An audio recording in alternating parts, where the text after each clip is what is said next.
Good afternoon everyone. Good afternoon भाई, सभी को गुड आफ्टरनून। कैसे हैं आप सब? गुड आफ्टरनून एवरीवन, कैसे हैं आप सब?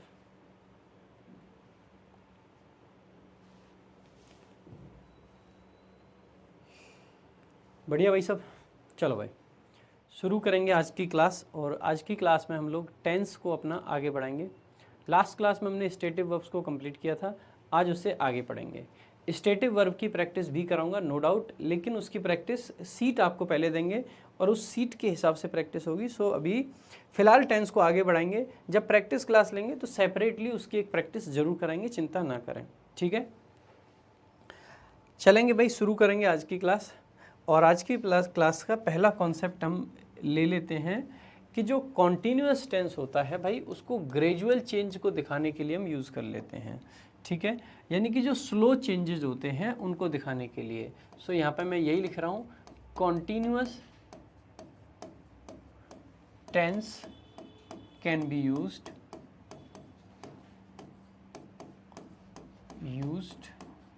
टू शो ग्रेजुअल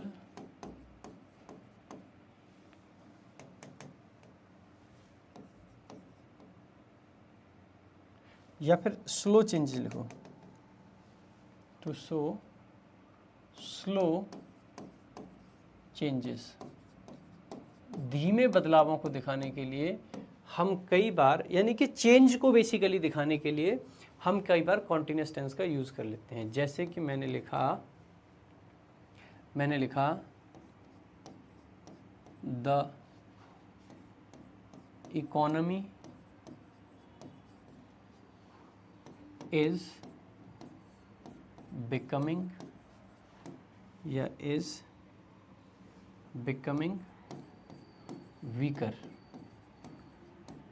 यानी इकोनॉमी दिन रोज़ कमज़ोर होती जा रही है। सो हम कॉन्टीन्यूअस टेंस को यूज़ कर सकते हैं भाई किसी भी चेंज को दिखाने के लिए, बदलाव को दिखाने के लिए। और ऐसे केस में अक्सर करके कंपैरेटिव डिग्री का प्रयोग किया जाता है। किसका प्रयोग किया जाता है? कंपैरेटिव डिग्री का। जैसे मैंने लिखा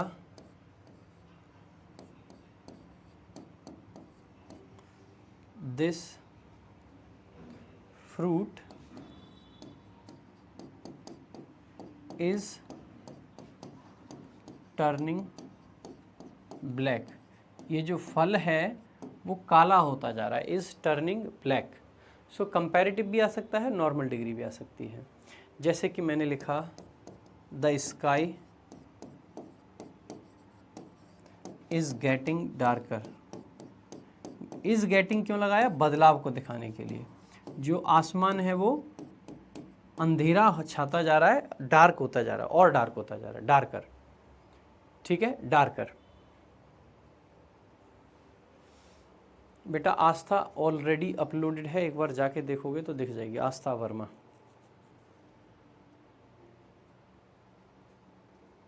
ठीक है। सो जब चीज़ें धीरे धीरे चेंज होती हैं, बदलती हैं, तो ऐसे केस में हम कह सकते हैं कि कॉन्टीन्यूअस टेंस आ सकता है।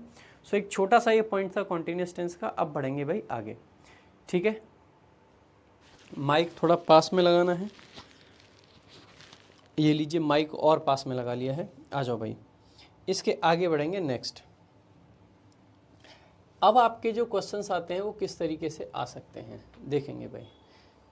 सबसे पहले देखेंगे परफेक्ट टेंस के बारे में। देखो स्लो चेंज को दिखाने के लिए हम यूज़ करते हैं कॉन्टीन्यूअस टेंस को, लेकिन अगर कोई चेंज ऐसा हो जो रैपिड हो, जो एकदम से हो जाए, जो सडन हो, सो आपको यहाँ पे लिख लेना है सडन।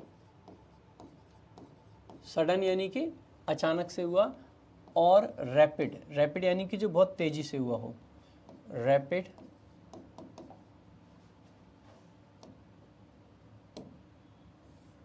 सडन और रैपिड changes are expressed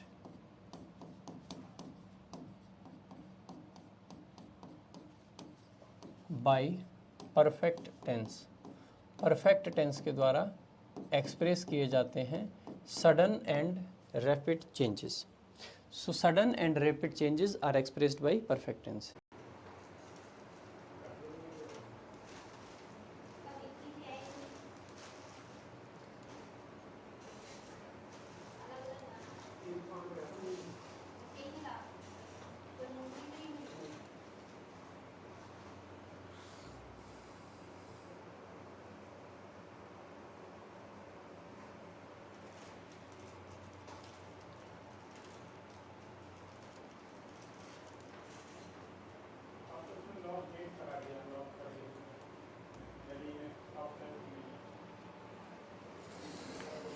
चलो भाई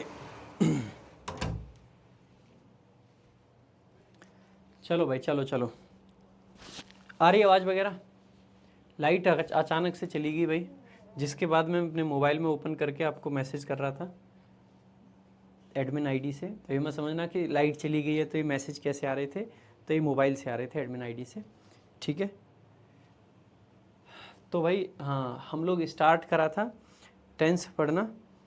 ठीक है, एक बार सभी रिफ्रेश कर लेंगे। मैं फिर से लिख देता हूँ, काइंडली रिफ्रेश।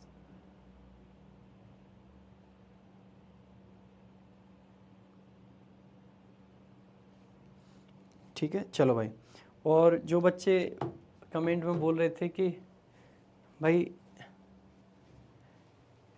क्लास लगातार नहीं चलती, भाई लगातार ही तो चल रही है क्लास। हर वीक में 5 क्लास आपकी ग्रामर की हो रही है। यस, वोकैब वाली क्लास कुछ दिन से बंद है, और उसके लिए मैंने कल आपको बताया भी था। बहुत साफ सा रीज़न है, घर का जो इंटरनेट है मेरे घर वाले स्टूडियो का, वो प्रॉपर काम नहीं कर पा रहा है ड्यू टू द वेदर, मौसम की वजह से। और मौसम की वजह से अगर इंटरनेट काम नहीं करेगा तो मैं सुबह क्लास कैसे ले पाऊँगा? नहीं ले सकता इतनी अर्ली मॉर्निंग। ठीक है बाकी चलो भाई, कोई इश्यू नहीं है, शुरू करते हैं क्लास। मैं आपको बता रहा था कि अगर आपको स्लो चेंज को दिखाना हो तो आपको क्या लगाना होता है? स्लो चेंज को दिखाने के लिए कॉन्टिन्यूअस टेंस का प्रयोग किया जाता है। लेकिन अगर कहीं पे हमें क्या दिखाना हो, सडन या फिर रैपिड चेंज, सडन चेंज यानी कि अचानक से जो बदलाव होते हैं, सो क्या दिखाना पड़े? बेसिकली सडन या फिर रैपिड चेंजेस आर एक्सप्रेस्ड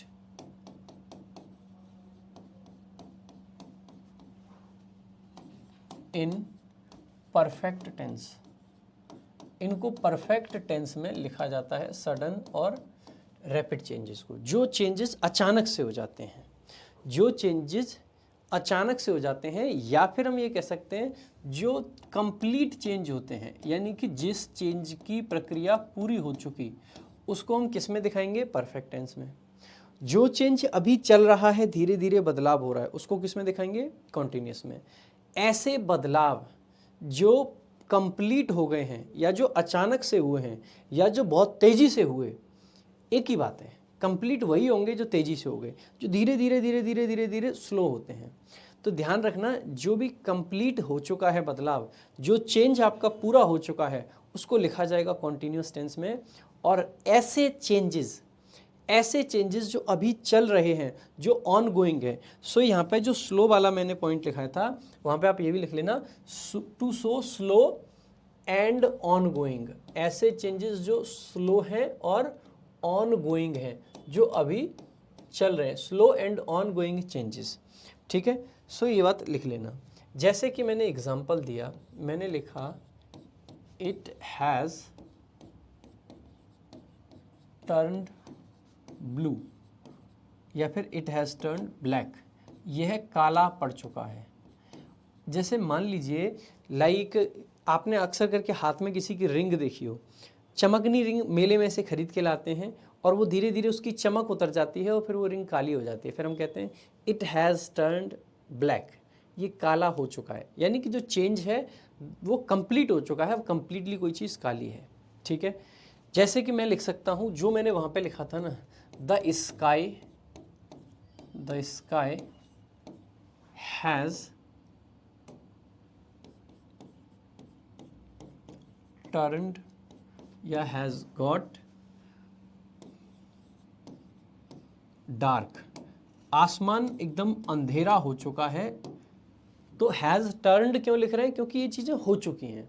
सो अगर ऐसे बदलाव की बात करनी है जो अभी हो रहा है, तो फिर कॉन्टिन्यूस टेंस, और ऐसा बदलाव जो हो चुका है, तो ऐसे में परफेक्ट टेंस का प्रयोग किया जाता है। ठीक है, सो ऐसे बदलाव जो हो रहे हैं उनमें कॉन्टिन्यूस टेंस लगाते हैं, और ऐसे बदलाव जो पूरी तरीके से हो चुके हैं उनमें परफेक्ट टेंस का यूज किया जाता है। तो चेंज के लिए ये दोनों चीज़ें आप लोगों को हमेशा और हमेशा के लिए याद रख लेनी है। ठीक है, जैसे मैंने लिखा ही हैज़ टर्न्ड 20, वह 20 साल का हो चुका है, वह 20 साल का हो चुका है, तो बदलाव हो चुका है, कंप्लीट हो चुकी है वो चीज़। 20 साल का होना उसका कंप्लीट है, सो इस तरीके से हम कह सकते हैं, ठीक है। सो इस तरीके से हम कह सकते हैं, हम कह सकते हैं द इकोनॉमी, जो वहाँ पे मैंने लिखा था, the economy has become weaker, जो इकोनॉमी है वो वीक हो चुकी है पहले से भी ज़्यादा। तो ये चीज़ कंप्लीट हो चुकी है, तो फिर ऐसे केस में आप इनको इस तरीके से लिख सकते हो। यहाँ पे कंपैरेटिव एडजेक्टिव और पॉजिटिव एडजेक्टिव दोनों पॉसिबल होते हैं भाई। कंपैरेटिव भी आ सकता है और पॉजिटिव भी आ सकता है, दोनों डिग्री आ सकती हैं। तो भाई ये सारे पॉइंट्स हैं, इनको जरूर नोट कर लेंगे। इसके बाद में बढ़ेंगे भाई आगे। इसके बाद में जो एक मेन कॉन्सेप्ट हमारा आता है, जिसमें एसएससी, इन कॉन्सेप्ट पे एसएससी कम क्वेश्चन पूछता है, ये बदलाव वाले हैं। एसएससी जहाँ से ज़्यादा क्वेश्चन पूछता है वहाँ पे यहाँ आ जाते हैं भाई।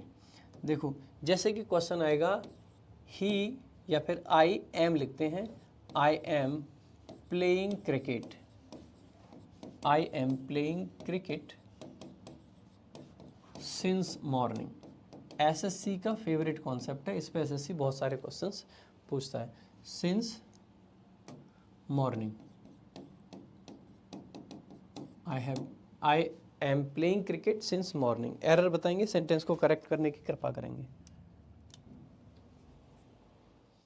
एरर भी बताएंगे और सेंटेंस को करेक्ट भी करेंगे जल्दी से। इस तरीके के क्वेश्चंस यहाँ पे आते हैं भाई। टर्न्ड, क्योंकि हैज़ हैव के बाद में वर्ब की थर्ड फॉर्म आती है, इसीलिए टर्न्ड लिखा है वहाँ पे, ठीक है। क्वेश्चन कैसे आते हैं?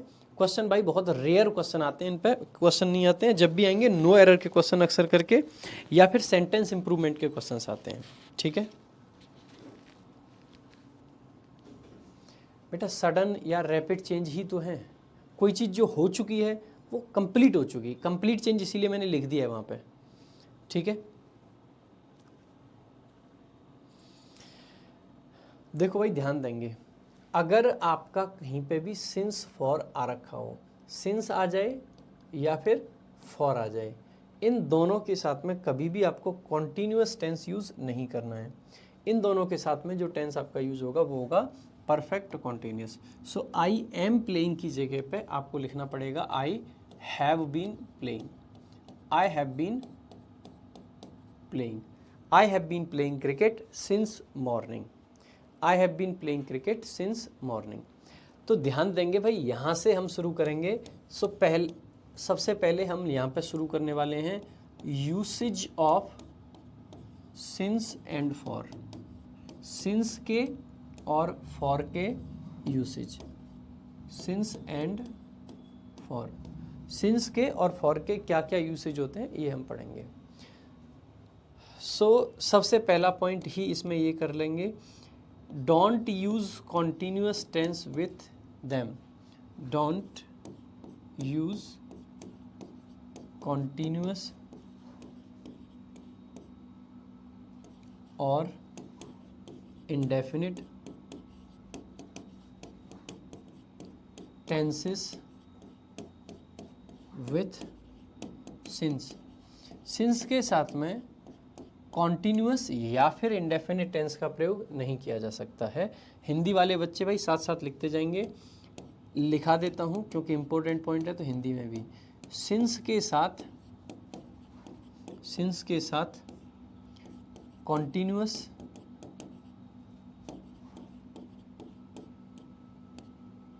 या इंडेफिनिट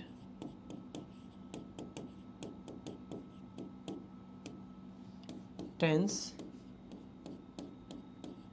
यूज नहीं करते, ठीक है। सिंस के साथ कॉन्टीन्यूअस या इंडेफिनिट टेंस यूज नहीं करते हैं। दूसरा पॉइंट आप लिखेंगे, don't use continuous tense with for,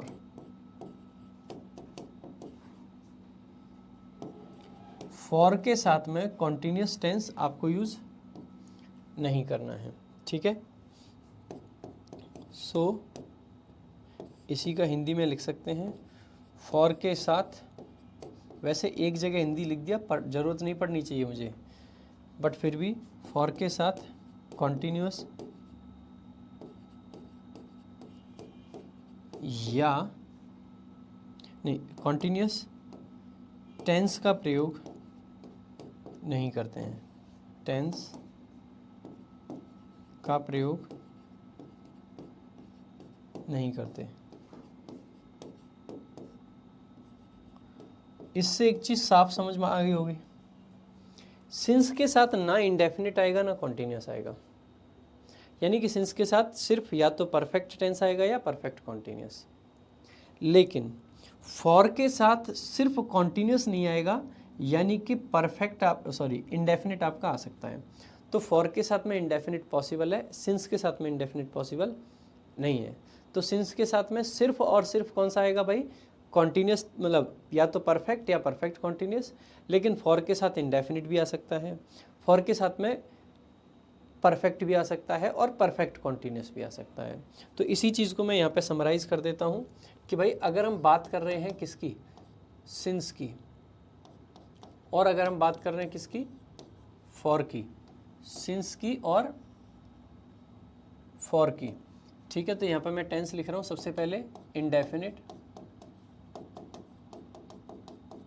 यहाँ पे कॉन्टिन्यूस, यहाँ पे परफेक्ट और यहाँ पे परफेक्ट कॉन्टिन्यूस, ठीक है भाई। देखेंगे एक बार भाई, ध्यान देने वाली बात यह है कि सिंस के साथ में इंडेफिनिट हम नहीं लगाएंगे, ना तो पास्ट का, ना प्रेजेंट का, ना फ्यूचर का। कॉन्टिन्यूस सिंस के साथ नहीं लगाएंगे। सिंस के साथ में परफेक्ट आ सकता है, पॉसिबिलिटी है, और सिंस के साथ में परफेक्ट कॉन्टिन्यूस धूमधाम से आता है। यहाँ पे 2 मार्क मैंने इसीलिए लगाया कि सामान्यतः यही आता है, ठीक है। दूसरी चीज़, फॉर के साथ में इंडेफिनिट आ सकता है, कॉन्टिन्यूस नहीं आ सकता है।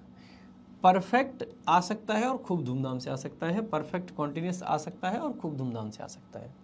तो ये आपको इस तरीके से याद रखने हैं, सिंस और फॉर, कि इनके साथ में कौन से टेंस आपको लिखने हैं। Got my point?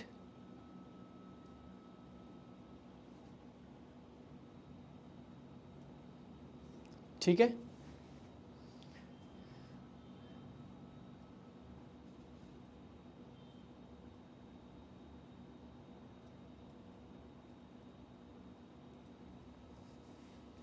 ठीक है भाई, आ जाओ।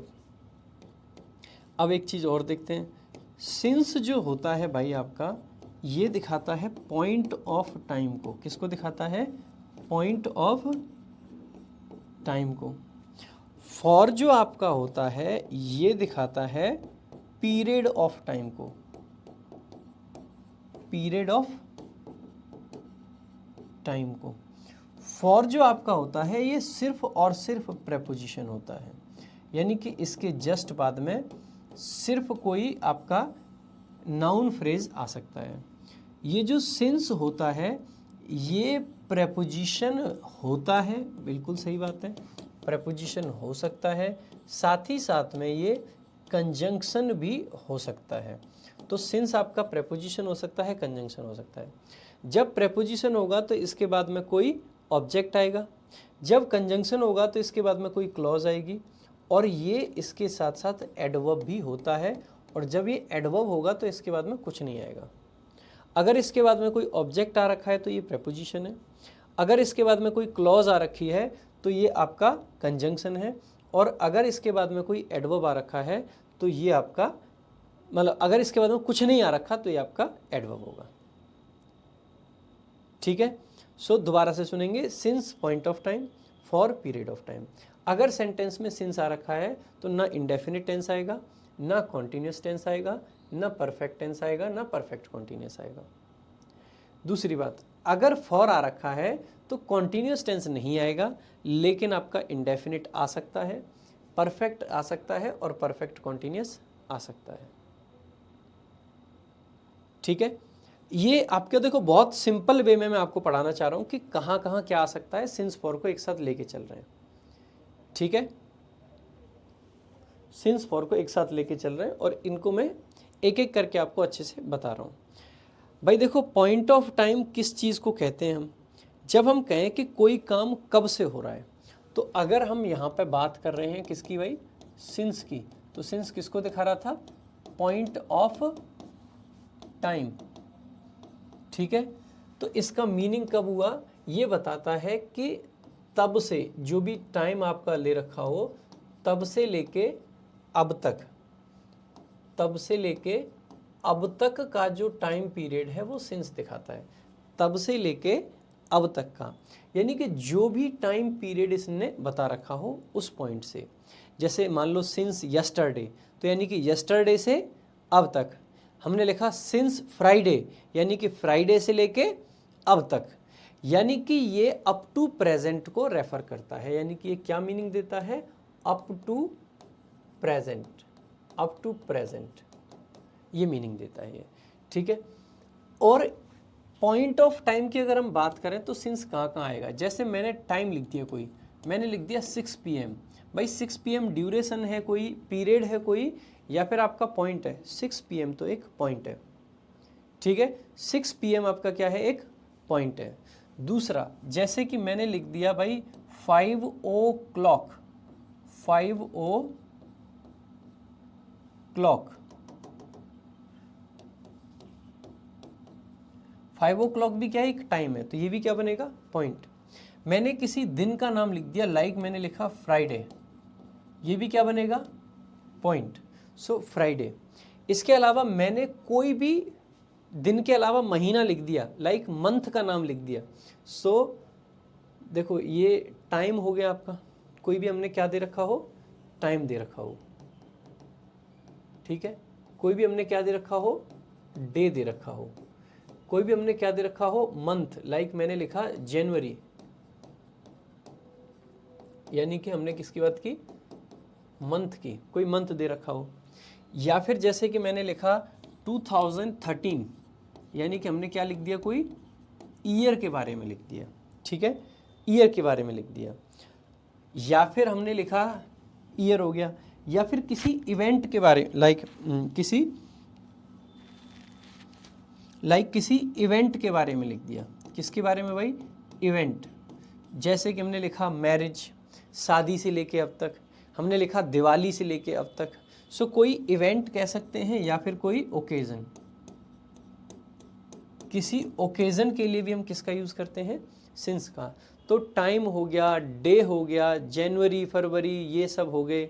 उसके अलावा अगर हम कभी इस तरीके से लिखें, लास्ट मंथ हो गया, लास्ट वीक हो गया, इस प्रकार के फ्रेजेस में भी हम क्या लिखते हैं, सिंस लिखते हैं। लास्ट मंथ, लास्ट वीक, इनमें भी क्या आएगा भाई, सिंस आएगा। तो सिंस बेसिकली आप समझ पा रहे हैं कि पॉइंट ऑफ टाइम को दिखाता है, यानी कि तब से और अब तक के सेंस में आता है। 6 PM हो गया, 5 o'clock हो गया, फ्राइडे हो गया, जनवरी हो गया, कोई ईयर लिख दिया, कोई इवेंट लिख दिया, लास्ट वीक, लास्ट मंथ ऐसे लिख दिया, लाइक हमने लिख दिया होली, दिवाली, कोई फेस्टिवल लिख दिया। ठीक है, कोई फेस्टिवल लिख दिया।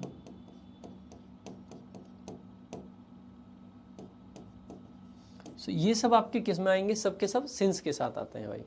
ठीक है, ETC, ये सब आपके सिंस के साथ आएंगे। दूसरा फॉर जो होता है, ये किसको दिखा रहा था, अभी हमने बताया था किसी चीज़ के पीरियड को, पीरियड ऑफ टाइम।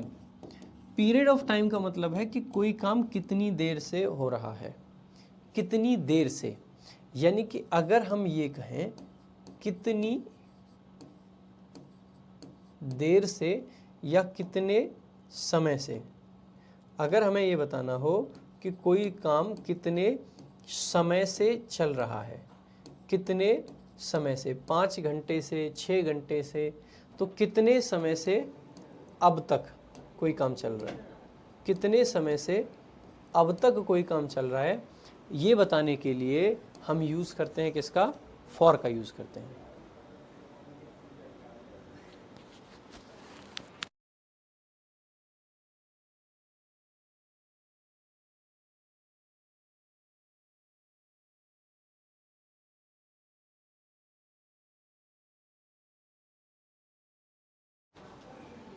ठीक है, यानी कि ये आपका पीरियड को बताता है। आगे देखेंगे भाई पीरियड क्या हो सकता है। जैसे कि मैंने लिखा भाई 5 आवर्स, मुझे 5 घंटे हो गए। ऐसे ही मैंने लिखा मुझे 10 मिनट हो गए, 10 मिनट्स। 5 hours 10 minutes. हमने लिखा 5 दिन हो गए कोई काम करते करते, 5 डेज। हमने लिखा हमें 3 हफ्ते हो गए, 3 वीक्स। अब ये ज़रूरी नहीं है 3 ही हफ्ते हो, कुछ भी हो सकता है ना, वो बस एग्जांपल दे रहा हूँ मैं आपको। 3 वीक्स। हमने लिख दिया 4 मंथ्स, 4 महीने हो गए। ठीक है, कुछ साल हो गई, कुछ साल यानी कि सम ईयर्स। लाइक हमने लिखा कि मुझे लाइक 1 महीना हुआ है, 2 महीने हुए हैं, या 1 दशक हो गया। 1 डिकेड लिख सकते हैं, 2 डिकेड्स लिख सकते हैं। सो 1 डिकेड, 2 डिकेड्स हो जाएगा, है ना।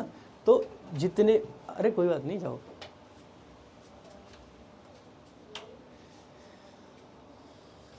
वन डिकेड हो गया, ठीक है। उसके अलावा जितने भी आपके टाइम पीरियड और भी बना सकते हो आप, कोई भी किसी भी प्रकार का टाइम पीरियड बन जाए। जैसे कि कभी आपने लिख दिया द लास्ट वीक, भाई ऊपर हमने लिखा था लास्ट वीक, जिसका मतलब होता है 7 दिन। लेकिन अगर हम मतलब लास्ट वीक का मतलब होता है पिछला सप्ताह, लेकिन अगर हम लिख दें ना द लास्ट वीक, तो द लास्ट वीक के साथ में फॉर आता है, इसका मतलब होता है पिछले 7 दिन। हम ऐसे भी लिख सकते हैं, लास्ट के बाद में एक आर्टिकल लगा दें, लास्ट अ मंथ या लास्ट अ वीक, इसका भी मतलब होता है पिछले 30 दिन। अगर लास्ट अ वीक लिख रहे हैं तो पिछला 1 हफ्ता, ETC। सेंचुरीज हो गया, बहुत सारे हो जाते हैं, सेंचुरीज हो गया, डिकेड्स हो गया, ठीक है, बहुत लंबे टाइम से कोई काम चलते आ रहा है तो ये सब आपके किस में आ जाएंगे, फॉर में आ जाएंगे। तो सिंस और फॉर का ये बेसिक सा डिफरेंस आपको समझ आ गया होगा कि कहाँ पे सिंस आता है और कहाँ पे फॉर आता है। अभी इन पे क्वेश्चंस भी आएंगे, चिंता मत करना, हर चीज़ पे क्वेश्चन आएंगे। दोबारा से सुनेंगे। सिंस के साथ में साधारण जो जितने भी ये चीज़ें दे रखी हैं, ये आपको प्लूरल दिखेंगे, ये सॉरी सिंस के साथ में सारे पॉइंट है, 6 PM, 4 PM, 5 PM, 8 PM, 9 o'clock, 10 o'clock, ये सब आपके टाइम है। ये सब सिंस के साथ, फ्राइडे, मंडे, ट्यूसडे, सैटरडे, सब के सब जितने डे हैं वो सब सिंस के साथ। जनवरी, फरवरी, मार्च, अप्रैल, मई, जून, जुलाई, अगस्त, सितंबर, अक्टूबर, नवंबर, दिसंबर, सब कुछ सिंस के साथ। जितने भी ईयर किसी को लिख दी, 2013, 2015, 1998, 1997, 1996, 1950, 1947, ये सब सेंस के साथ आएंगे। उसके अलावा जितने भी इवेंट होंगे, भाई मैंने कहा कि वो अपनी शादी से लेके अब तक खुशी खुशी रह रहे हैं, सो सिंस मैरिज लिख सकते हैं, सिंस वेडिंग लिख सकते हैं, सिंस बर्थ लिख सकते हैं, सिंस चाइल्डहुड लिख सकते हैं।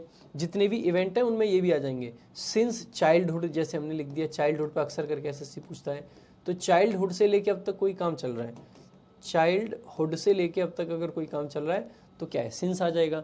सिंस चाइल्डहुड हो गया, ठीक है। तो ये आपका, उसके अलावा जैसे कि since last week, since last month, since last year, इस तरीके के जितने भी फ्रेज हैं वो भी सब आ जाएंगे। तो ये सब आपके सिंस में आते हैं। फॉर आपका पीरियड ऑफ टाइम दिखाता है, इसका मतलब होता है 5 आवर्स, 10 मिनट्स, 5 डेज।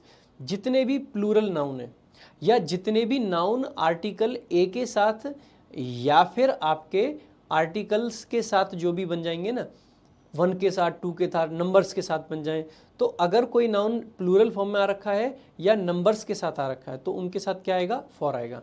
तो प्लूरल नाउन हो या नंबर के साथ में हो तो ऐसे केस में क्या आता है, फॉर आता है, ठीक है। सो ऐसे केस में क्या आएगा, फॉर आएगा। चाइल्डहुड में भाई सिंस आएगा, चाइल्डहुड के साथ में क्या आएगा, सिंस, ठीक है।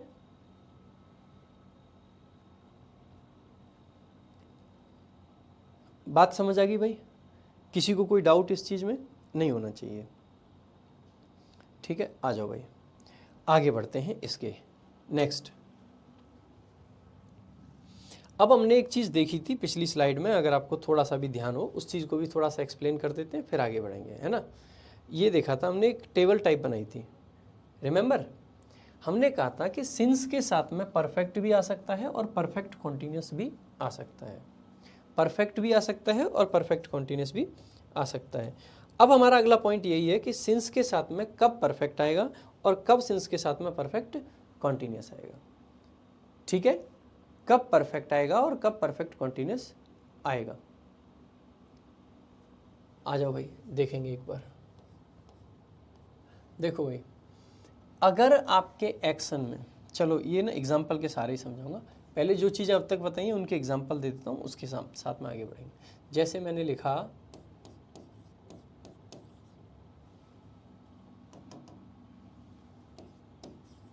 दे आर वर्किंग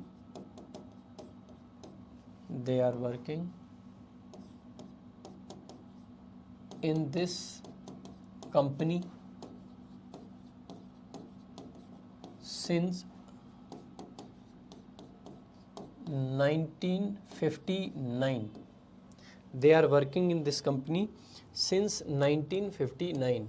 दूसरा एग्जाम्पल देखेंगे, they are working in this company since 1959. They are working in this company since 1959. एक मैंने लिखा they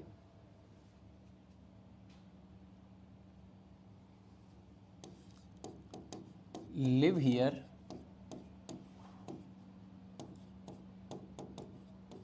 since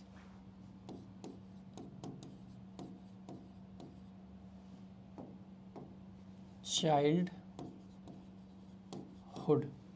They live here since childhood. तीसरा सेंटेंस जैसे कि हमने लिखा, तीसरा सेंटेंस मैंने लिखा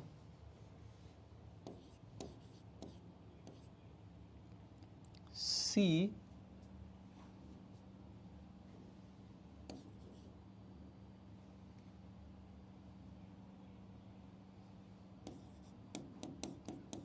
waited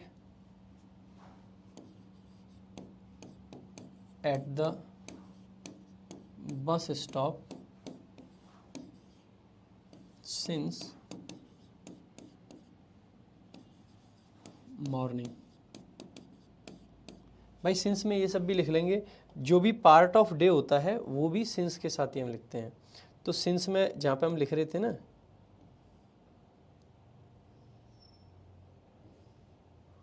वो कहाँ गया सिंस वाला,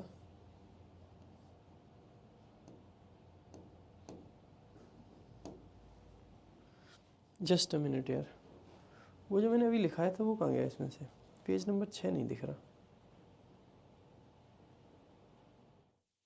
5 है, 6 है,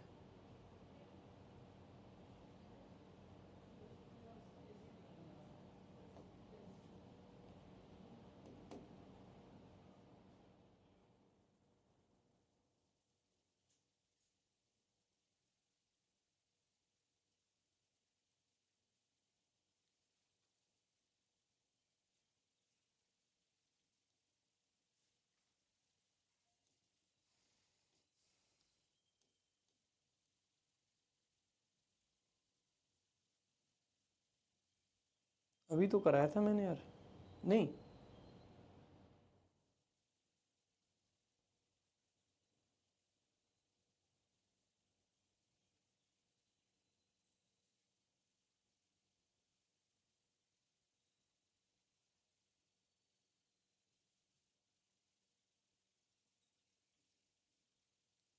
फिर आप कहोगे नोट्स गायब हो रहे हैं।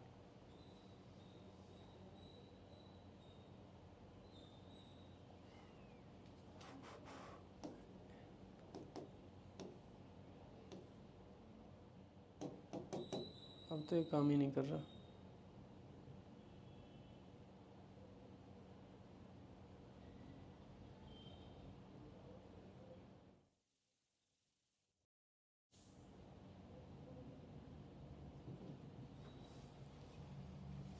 एक सेकंड रुक जाएंगे, एक बार मैं इसको सेव कर देता हूँ भाई, नहीं तो फिर नोट्स गायब हो जाएंगे और फिर लगेगा कि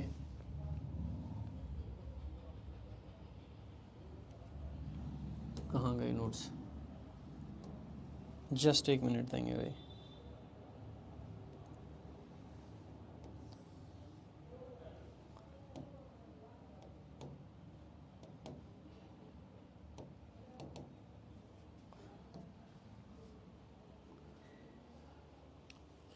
पता नहीं क्यों नहीं काम कर रहा ढंग से। सिंस और फॉर जो एक साथ लिखाया था वो दिख नहीं रहा मुझे इसमें। एक सेकंड देंगे बस।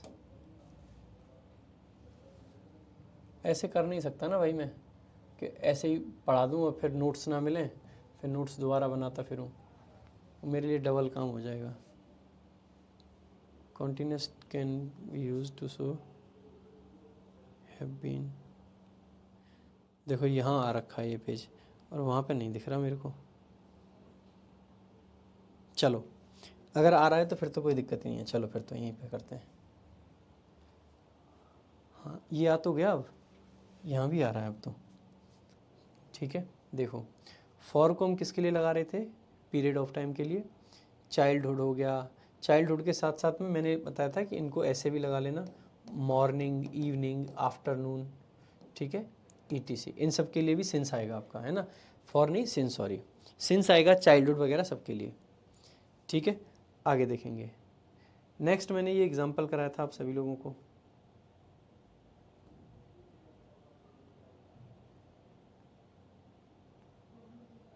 चलो सो मैं ये एग्जांपल्स करा रहा था। So they waited at the bus stop since morning. चौथा एग्जांपल लिखेंगे भाई। चौथा क्वेश्चन, ये सभी एरर हैं, आपको फाइंड करने भाई, आपको बताना है कि क्या करेक्ट आंसर होगा। जो चीज़ अब तक बताई है उसी के बेसिस पे हैं सारे के सारे, ठीक है। जैसे कि मैंने लिखा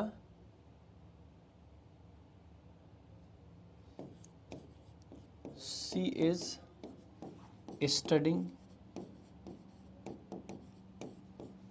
फॉर 2 आवर्स। वो 2 घंटे से पढ़ रही है। इसको आंसर करेंगे क्या होगा करेक्ट। पांचवा,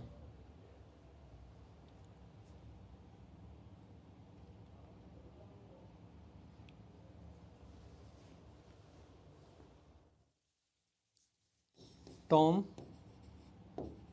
was painting the wall for 10 hours. देखो भाई बताएंगे एक बार जल्दी जल्दी से कौन से सेंटेंस को किस तरीके से आप करेक्ट करोगे। जल्दी से करेंगे आंसर। पहला क्वेश्चन देखा, they are working in this company since 1959। अगर देखो सिंस 1959 यानी कि सिंस अगर हमने लिख रखा है तो उसके साथ में हम कॉन्टिन्यूस टेंस नहीं लगा सकते। सो दे आर वर्किंग नहीं लिखेंगे, they have been working, they have been working. Next देखा, they live here since childhood. भाई सिंस अगर लिख रखा है तो सिंस के साथ में नॉर्मली हम परफेक्ट कॉन्टिन्यूस टेंस लगाते हैं। सो हम लिखेंगे they have been living, they have been living here since childhood, ठीक है। They have been living here since childhood. आगे हमने लिखा she waited at the bus stop since morning. भाई अगर सिंस आ रखा है तो इंडेफिनिट टेंस भी नहीं आ सकता है कॉन्टिन्यूस की तरह ही। सो दे सी हैज़ वेटेड लिख सकते हैं, हम परफेक्ट टेंस से काम चला लेंगे, she has waited at the bus stop since morning. या फिर हम लिख सकते हैं सी हैज़ बीन वेटिंग। दोनों तरीके से सही चल जाएगा, कोई दिक्कत नहीं है, ठीक है। दोनों तरीके से सही चल जाएगा। आगे देखेंगे, सी इज़ स्टडिंग फॉर 2 आवर्स। भाई जैसे ही आपने देखा फॉर प्लस टाइम ड्यूरेशन है तो कॉन्टिन्यूस टेंस नहीं लिख सकते, तो सी इज स्टडिंग की जगह पे she has been studying, she has been studying for 2 hours, ये आपका करेक्ट होगा। आगे देखेंगे, Tom was painting the wall, तो टॉम वॉज पेंटिंग नहीं होगा। अगर पास्ट में लिखना है तो हैड बीन लिख सकते हैं, टॉम हैड बीन पेंटिंग। अगर प्रेजेंट में लिखना है तो टॉम हैज़ बीन। क्योंकि कोई ऐसा रेफरेंस नहीं है कि पास्ट की बात है प्रेजेंट की, तो दोनों चल जाएंगे, लेकिन आपका बेटर कौन सा रहेगा, ऊपर वाला, क्योंकि पास्ट से हम पास्ट में जाएं तो ज़्यादा अच्छा रहता है, ठीक है। सो भाई ये आपके इस तरीके से क्वेश्चंस आ जाते हैं, करेक्ट करना आपको आना चाहिए, ठीक है। आगे बढ़ेंगे नेक्स्ट।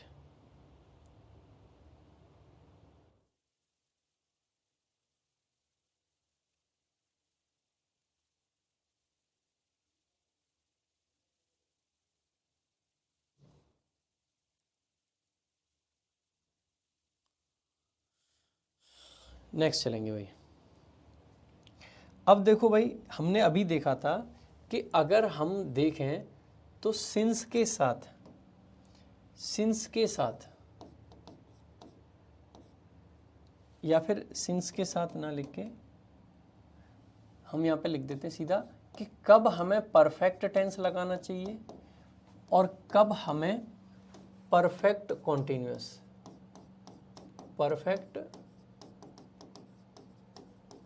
तो परफेक्ट कॉन्टिन्यूअस कब आएगा और परफेक्ट कब आएगा? देखो भाई, ध्यान रखना, विथ सिंस के साथ अगर हम बात कर रहे हैं किसकी भाई?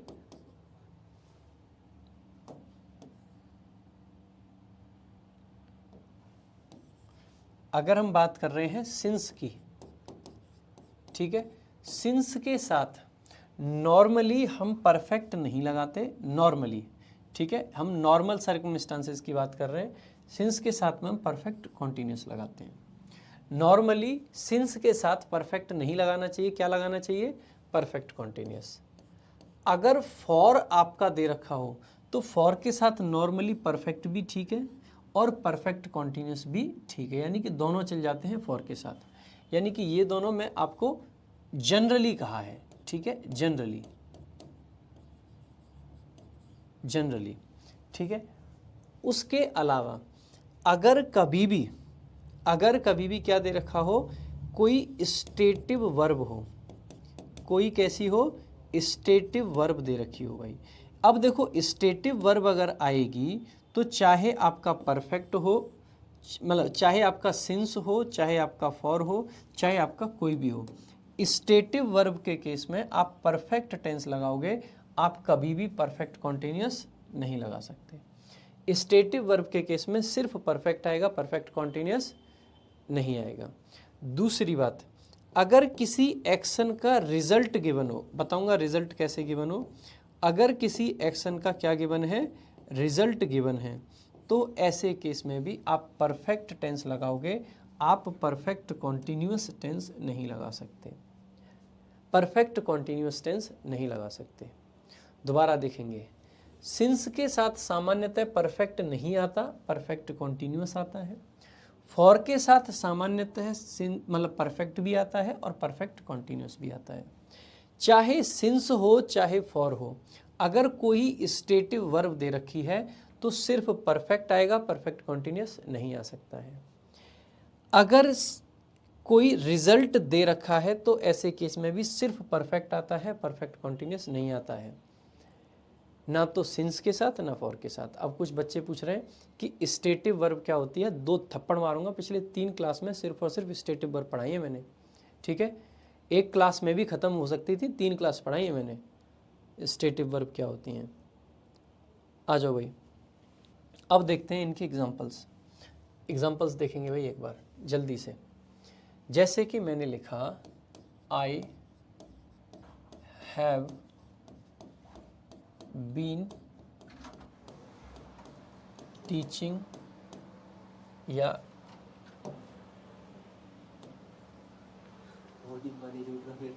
हाँ नहीं जुड़ पा रहा है, आप कितनी क्लास लेने के बाद एक बार आ जाए, बस 10 मिनट में ख़त्म कर रहा हूँ, ठीक है। I have taught English for, या फिर since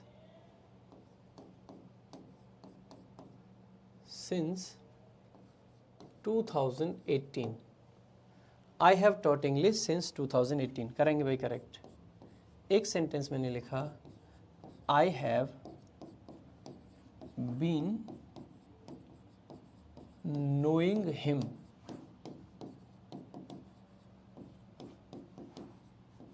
since 2010। Next, I have done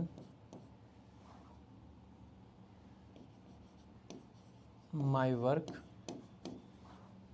since morning।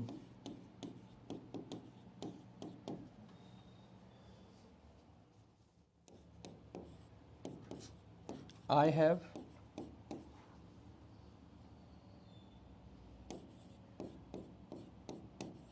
been buying 10 shirts since June.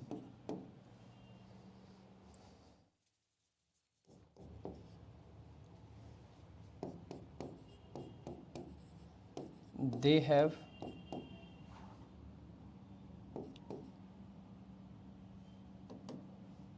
been completing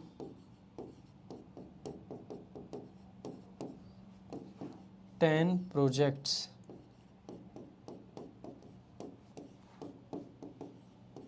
since last year. देखो भाई, एक बार 5 क्वेश्चंस आपके सामने हैं, पांचों का एक बार आंसर करेंगे। पांचों ही क्वेश्चन आसान है, जो बात बताइए उसको देख के आप कर सकते हो। देखो भाई, पहला क्वेश्चन है I have taught English since 2018।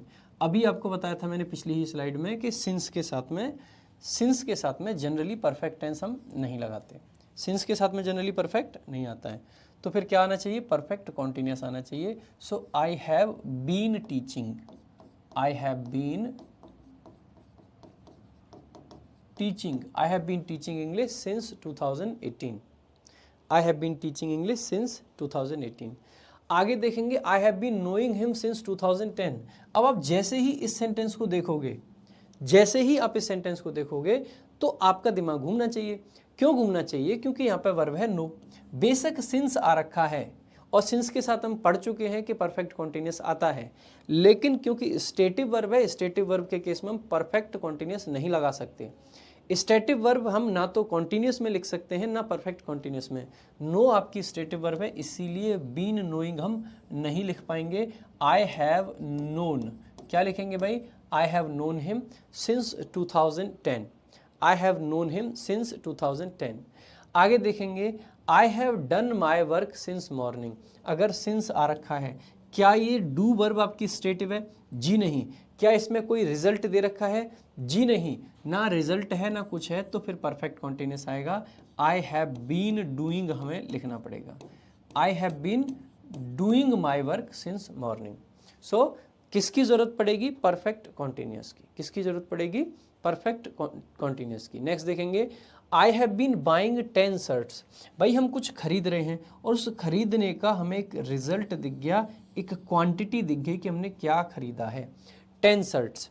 जैसे ही हम देखेंगे कि इस हमारे खरीदने का रिजल्ट ये है कि 10 शर्ट खरीद लिए हैं, तो अगर हम परफेक्ट टेंस में, अगर हम सिंस के साथ में जो काम किया है उसका अमाउंट मेंशन कर दें, उसकी संख्या मेंशन कर दें, उसकी क्वांटिटी मेंशन कर दें, तो ऐसे केस में हम परफेक्ट नहीं, मतलब परफेक्ट कॉन्टिन्यूस नहीं, परफेक्ट टेंस का यूज करते हैं। तो आई हैव बॉट, बेशक सिंस आया है, लेकिन अगर कोई भी रिजल्ट दे दिया तो फिर हम परफेक्ट टेंस लगाएंगे, परफेक्ट कॉन्टिन्यूस नहीं। So I have bought 10 shirts since June. ऐसे ही they have been completing 10 projects. भाई 10 प्रोजेक्ट एक संख्या है, एक रिजल्ट है, और अगर रिजल्ट है तो परफेक्ट कॉन्टिन्यूस नहीं आएगा, परफेक्ट टेंस आएगा। So they have completed, they have completed. So इस बात का विशेष ध्यान रखेंगे कि कब आपको परफेक्ट लगाना है और कब आपको परफेक्ट कॉन्टिन्यूस लगाना है। जैसे इसी क्वेश्चन को अगर मैं थोड़ा सा मोड़ के लिखूं, सो मैं लिख सकता हूं I have been teaching, I have been teaching 1 lakh students since 2021। 2021 से मैं 1 लाख स्टूडेंट्स। अब जैसे ही हमने क्या किया, यहाँ पे एक नंबर मेंशन कर दिया, नंबर जैसे ही मेंशन कर दिया तो ये इसका रिजल्ट कहलाएगा। और अगर रिजल्ट दे रखा है तो फिर परफेक्ट कॉन्टिन्यूस नहीं लगाएंगे, आई हैव टॉट लिखना पड़ेगा। क्या लिखना पड़ेगा? I have taught 1 lakh student since 2021।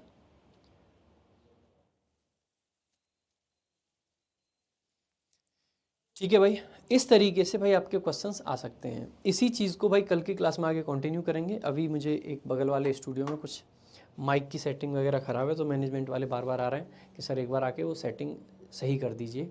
तो मैं एक बार वहाँ जाके उनके माइक की सेटिंग सही करके आता हूँ, और क्योंकि उनसे हो नहीं पा रही तो एक बार मैं जाके देखता हूँ। मैंने थोड़ी बहुत चीज़ें सीख ली हैं, क्योंकि घर पे स्टूडियो है तो मुझे खुद ही करनी पड़ती हैं, चीज़ें तो आ गई हैं। और उनका माइक क्योंकि मैं उठा लाया हूँ रॉड वाला, और जो यहाँ मेरे स्टूडियो में माइक रहता है वो मैं दूसरे GS वाले स्टूडियो में डाल आया हूँ। तो GS से रॉड वाला माइक उठा के ले आया हूँ, तो उनके एक बार जल्दी से, ठीक है। जो बच्चे कह रहे हैं ना कि सर परफेक्ट में मतलब परफेक्ट मतलब सिंस के साथ में परफेक्ट टेंस कैसे आया, बेटा ये वाली टेबल ध्यान रखना कि जनरली परफेक्ट नहीं आता सिंस के साथ, लेकिन अगर क्या दे रखा हो स्टेटिव वर्ब या फिर क्या दे रखा हो कोई रिजल्ट, ऐसे केस में आपको परफेक्ट टेंस लगाना पड़ता है। ऐसे में आप परफेक्ट कॉन्टिन्यूस नहीं लगा सकते। मैंने ये टेबल ही इसी तरीके से बनाई है जिससे कि आप अच्छे से याद रख पाओ। सो आज के लिए सिर्फ इतना ही, कल मिलते हैं एक नई जोश और ऊर्जा के साथ में। So this is all for today, thank you so much. जय हिंद, जय भारत।